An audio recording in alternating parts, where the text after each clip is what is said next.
Hi, thanks for watching Arts District Boston's live interview Thursdays. Today we're interviewing a creative activist and photographer behind Postcards from Allston. Please welcome Edward Boches.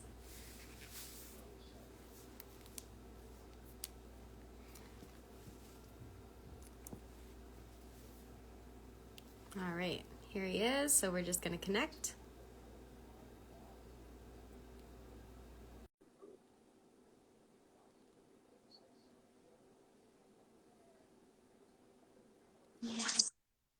Hi, Edward. Thanks so much for joining.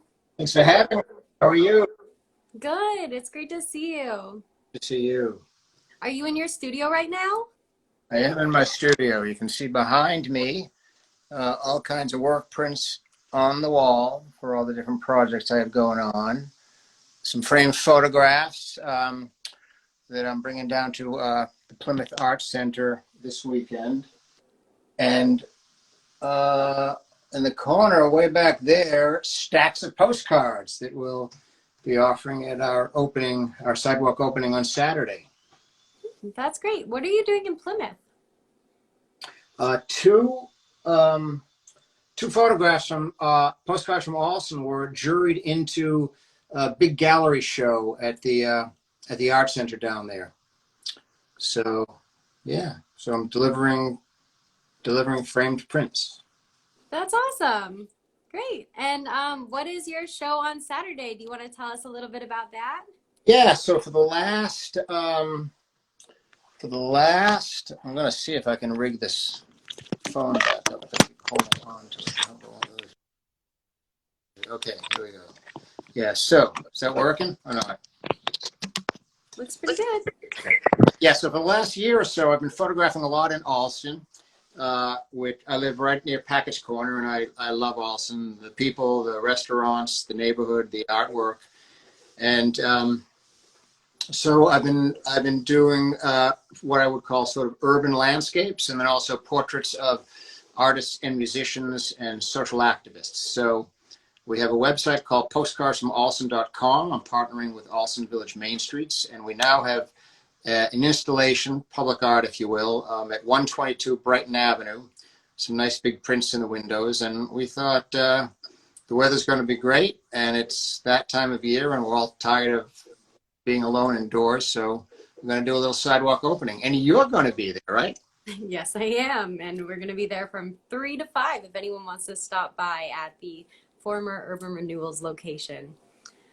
So, Edward, have you always lived in Boston? No, I've always sort of spent time in Boston. I went to college here. I lived here for a while. After school, had been working in the city for many years and then teaching at Boston University. But I made that terrible mistake of moving to the suburbs to raise my kids. And then when they were out of the house, we moved right back. Okay, cool. And what did you do in the city? What was your job? I spent 33 years as a writer and creative director running an advertising agency called Mullen. It was the smallest ad agency when I started there, and not because of me, but circumstances, etc. But it's now the largest agency in Boston. Wow, that's great. Cool. Does your experience working at an ad agency and being a professor affect your artwork at all, do you think? I think it makes me nervous all the time because when you're in the advertising business, you work with an awful lot of really talented people. And for years, I worked with some really great photographers. So, yeah, it makes it a little challenging. But I think I learned a fair amount about brands and marketing and storytelling and being in the business of learning new things all the time. Whether it's a client or an audience or a medium or new technology. So I think all of that helps me with photography. Awesome. And what made you want to get into activism? Well, I grew up in the 60s, so it was Vietnam and Kent State, and before that, civil rights. And I always was sort of, I would call myself left progressive. And, even when I was in advertising, we did a lot of work for different kinds of organizations, from AIDS Action to City Year to anti-gun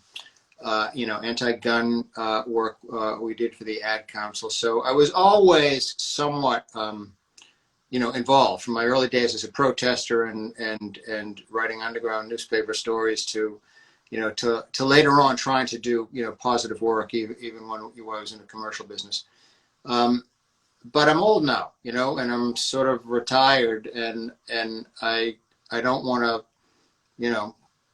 go do some old white guy retiree thing. I'd rather take whatever, skills and energy I have left and do something positive. And of course, if you are not, as long as you're not having lived under a rock for the last 10 years, you can't help but be concerned with all the problems we have right now, whether it's income inequality or food insecurity, racism, et cetera. And it's not like one person can make a huge difference, but if you can give something back or do something to help, then that's what you should do.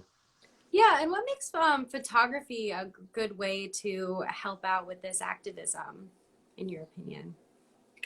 Well, I think it helps tell the story, and it gets the word out, and it helps make people's efforts and initiatives more visible. And certainly, as we know in the case of George Floyd, it can have a huge difference in terms of influencing public opinion, or revealing the truth, or just telling a story that needs to be told, or giving an organization, more of the content that it can use itself to tell important stories.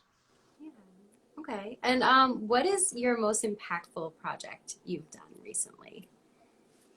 I don't really know. They're all impactful to me at the moment I'm working on them, because I'm learning something about the communities. I tend to do documentary work, so I'm really always interested in exploring communities where I may not live or frequent. So I've shot amateur boxers, photographers, farmers, but I think the project that I'm working on right now, which I haven't really done very much, I'm hoping will be most impactful. I'm photographing volunteers across all walks of volunteering. So food insecurity, refugees, housing,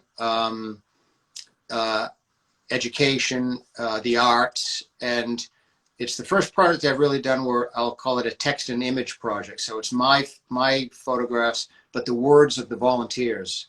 And they're talking about motivation, the problems they'd like to change, whether they're optimistic or pessimistic about the future, and whether they believe one person can make a difference. And I'm hoping that will be impactful in that it has the potential perhaps to convince other people that they should be more involved, and might also restore our faith in humankind, because there are good people out there trying to do good things. So am I right in remembering correctly, did your Seeking Glory project kind of get you into photography? Is that correct? Or I was always like a little bit into photography, but I got really serious about it maybe 8 years ago, partly because I was out, or maybe partly because I was out of the advertising business. I wasn't, quote unquote, creating a lot of work. I was teaching at Boston University, which was creative and which was great, but I really missed making stuff. And so I said, you know what, I think I'll go back to photography, which is something I'd done many, many years prior, for two reasons. One, it would help me see the world around me, which was smaller. When you teach, it's sort of a repetitive semester after semester, even though the students change. It's not like you're traveling and doing, big, exciting things. And then I also thought it'd be good to be a beginner at something, because that keeps the brain active, and also my students were beginners, and I thought it would help me understand what they were going through when they were trying to learn new craft and ways of expressing themselves creatively. yeah, can you tell us a little bit about your Seeking Glory project? I know you had a cool story behind that. So then I get totally into it, but I really didn't know what I was doing Sigma Glory was like a total accident. I was photographing in some of the old mill towns north of Boston, and I moseyed into a boxing gym, an inner city boxing gym in Haverhill, where I was the only white guy there, and it was, and I was just sort of captivated by the community and the warmth and the affection of the fighters, and the support for one another, and the relationship with the managers. And it was really not a world that I knew a lot about, and that sort of really focused my photography on the idea of, oh, this is what I want to do. I want to do documentary photography, exploring worlds that I'm unfamiliar with, and also that will help me create connections both for myself with new people that I'm going to meet and get to know, but also connections, I hope, for people who might see the work and realize they can learn something about a community they don't know enough about, but they should, and maybe also learn a little bit about themselves in how they respond to that work. Yeah. So you took pictures of these boxers, and how did they react to that? You know, I have to say, the first time I went in a boxing gym, I was sort of intimidated. You know, the bunch of gigantic, guys with tattoos and really strong. You think boxers boxers are tough, but you think that they're mean and tough, but they're actually not. They're incredibly kind and warm and considerate and filled with joy, and in many cases remarkably, bright and articulate, and disciplined, of course, and focused. And I think they made me feel as at home as any place I have ever been. And so I just kept going back. So probably 6, 7, 8, 9, 10 gyms around New England, boxing matches, Golden Gloves championships, for 18 months. That's what I did. And it was an honor and a privilege to get to know, the fighters. Yeah, that's great. And I'm sure it helped them with looking professional and making them feel good about what they were doing. I know you did a really awesome project to help out an oyster farmer. Can you kind of tell us a little more about that project? Yeah, let me see if I can actually, whoa, I don't know if I can show Oh, I somebody. like your shirt.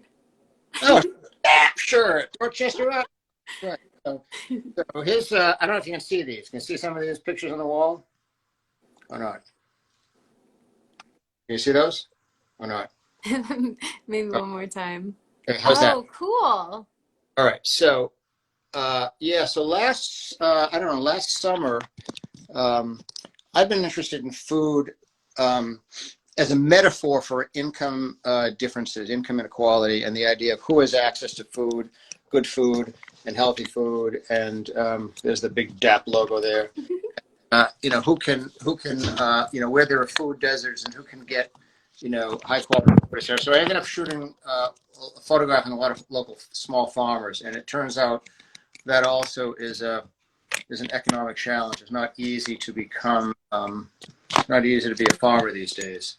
And it led me, as I went through that process, excuse this little camera motion, I ended up meeting an oyster farmer in Wellfleet, and just started, I just started photographing him and his family.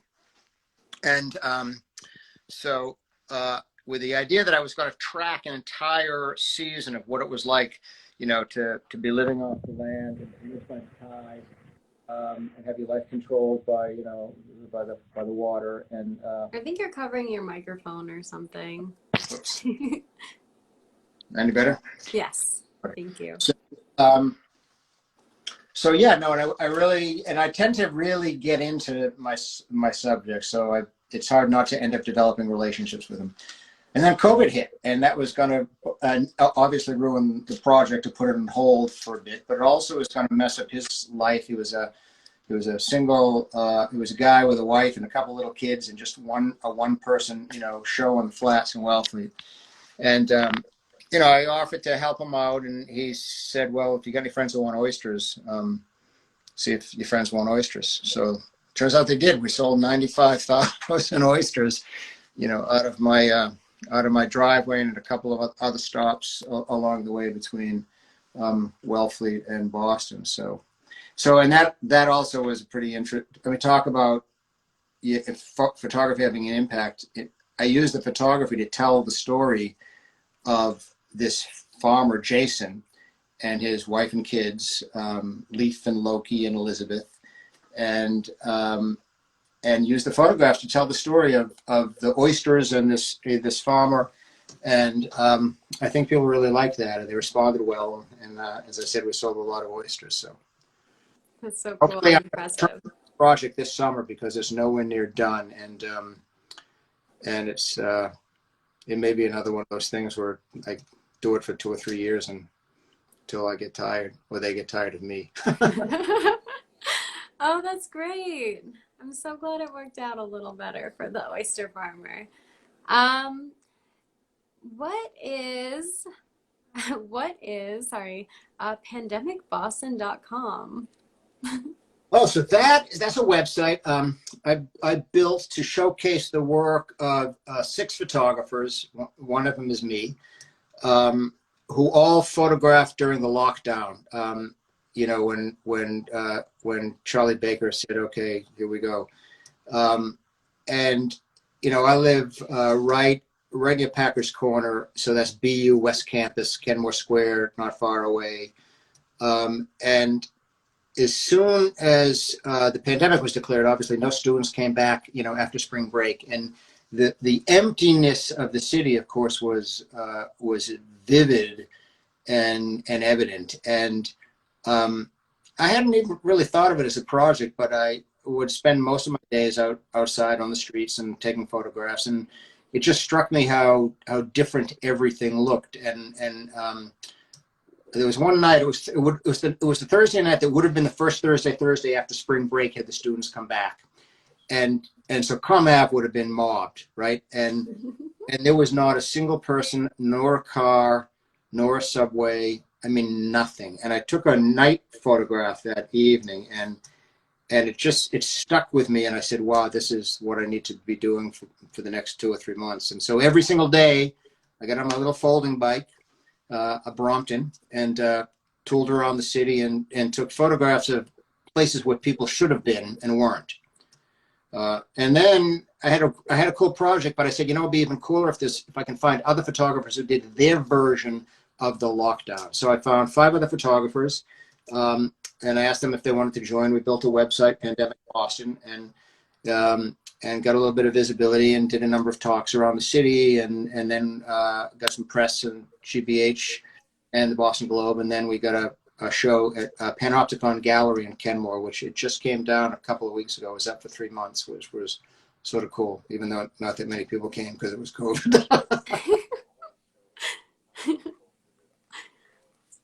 Wow, that's cool. And what other photographers did you work with?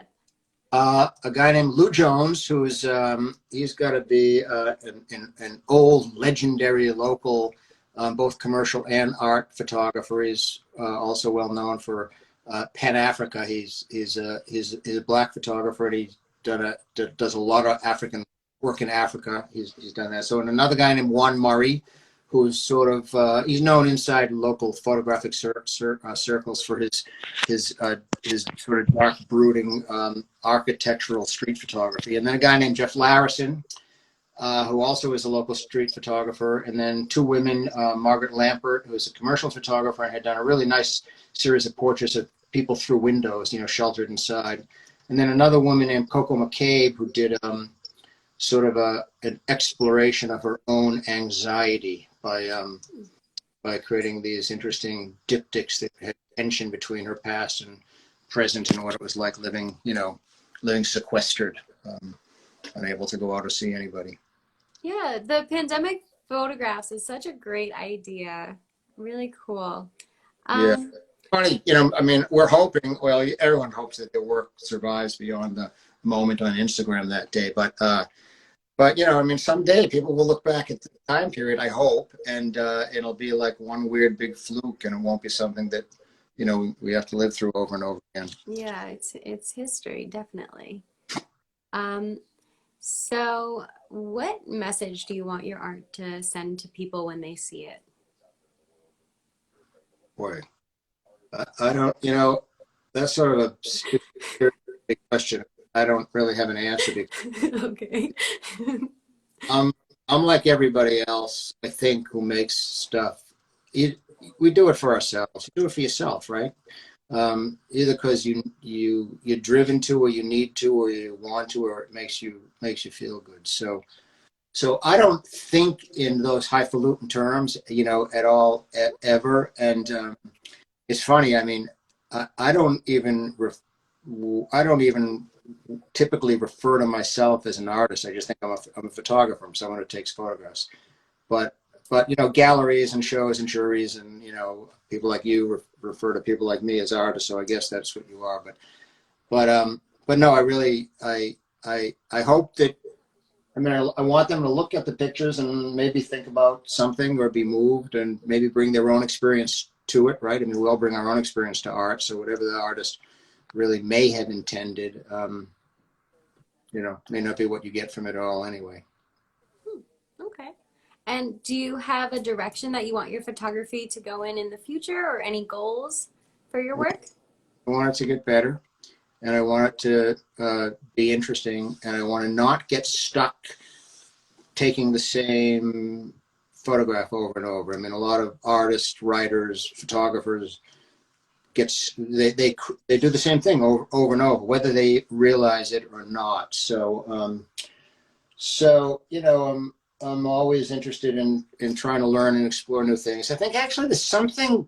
I mean, I encourage anybody who's older to get over their fear of taking chances and trying new things, because I think it's the best thing we all can do is learn for our entire lives and always be trying and doing new things. So so I started out taking photographs with a digital camera, and now I've returned to film, and I'm doing medium format film and not processing the film but scanning and doing all of that. And then I'm learning Photoshop and all the the high end capabilities of that, which can make your brain hurt. And but I think so.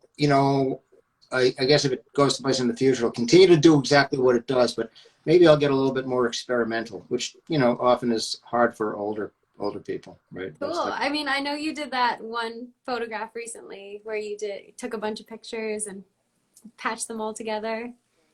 It's pretty cool.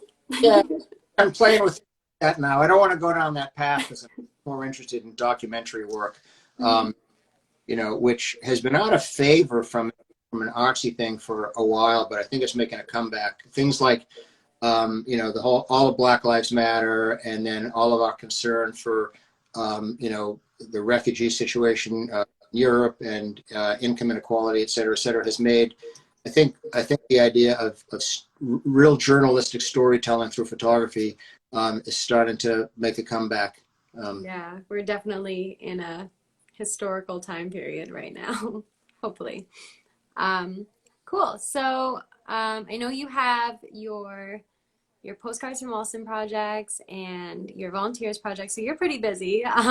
My last question is always, do you have projects coming up in the future? The thing with photography is you really don't. I never plan a project. I never have any idea what I'm doing. Really, I don't. I take photographs. And one thing I learned a long time ago, you see those photographs on the wall, right? So one of the reasons they're there is because I let them talk to me. I take pictures, and then I'll make what I call work prints. I'll look at all my photographs and go, these suck. Most of them suck. And then, these are okay. And then I'll print out a bunch of the ones that are okay. And then they might tell me something. They might tell me what they are and what they're about. And then if I get excited about that, then it starts to become a project, right? So Seeking Glory wasn't supposed to be a project about fighters. It was supposed to be just a day that I went into a boxing gym while I was photographing urban landscapes. And then Postcards from Alston wasn't a project until one day I printed out a bunch of images and said, this would be funny. Postcards from Alston. Who would send a postcard? but they had that graphic postcardy look to them. And I said, oh, why don't I make that a project? And then volunteers wasn't a project. It was really a sort of, I was going to food pantries all the time and photographing food pantries. And then one day I said, oh, you know what? These are about the people who do the work at the food pantries. They're actually volunteers. And maybe I should totally rethink this entire project and make it about volunteers. So when I'm in the middle of something, then now I'm in the middle of those projects and I'm photographing them. But what will happen is I'll hit a lull and I'll be bored and I'll just take photographs. And then they'll start to tell me what my next project is. So I can't really plan. Wait for the Awesome. people let me know. Cool. So I guess we'll have to stay tuned. Oh, a lot. Yeah. All right. So we do have a lot of people watching. We can definitely open the floor to questions if you're comfortable with that, Edward. Sure, absolutely. Okay. So if anyone has a question, feel free to type it in the comments. And anything else you want to kind of close up with? I know this has been really informative and you've said a lot of great things. No, I mean, probably the people who tune into this are artists. And what I would say to you is just keep doing what you love and what you believe in, and create. And I'll tell you, I did actually learn something in the last year and a half because all of a sudden I've had an opportunity I've had a number of opportunities where my work has been visible. It's either got exhibits or it's got good press coverage or whatever. And I started I started a slightly different approach. I mean, photographers, if they want their work to be seen, they either need a gallery, they got to enter juried shows, you got to pay money to do that, you go to portfolio reviews. It's like, I mean, if you want to be beyond the Instagram world. But I have this new thing now where I don't photograph for anybody else. I only photograph for me. But once I start to see a project take shape, I ask myself, who would be interested in this? Who would be interested in this work, this project, this subject? Maybe I should reach out to them and maybe I should see if there's a partnership or an opportunity for us to do something together, because that might help create visibility for the work, subsequently, especially if they have the ability to bring some clout, to bear, right? And that's what postcards worked out. I said, well, I'm doing this anyway. Who would care? And then I said, oh, I bet Allston Village Main Streets would care, and sure enough, they did. And it's been an amazing partnership. So I'm now doing that approach, with everything I do, right? So with volunteers, even though it's not really public work yet, I'm already thinking about who would be interested in this, right? City halls, the mayor's office. I mean, who would be interested? And then I'm open-minded to, so I think that's a model I think all artists, could do. I think the other thing is everybody should realize there's an awful lot of empty storefronts all over the place. And those are potential gallery walls and, or windows, potential places where you could stick a sculpture. So, Thank you. So we did have a question from someone watching, and they asked, what film camera do you use? I'm using Hasselblad 501C from the 19, it's upstairs on it, from the mid-1900s, medium format, shoots 120 film, and so that's the film camera I've been using. Yeah, and I was watching you use that, and you kind of put it low and check it. It seemed like a cool process. Yeah, it's the camera that went to the moon, right? With when we.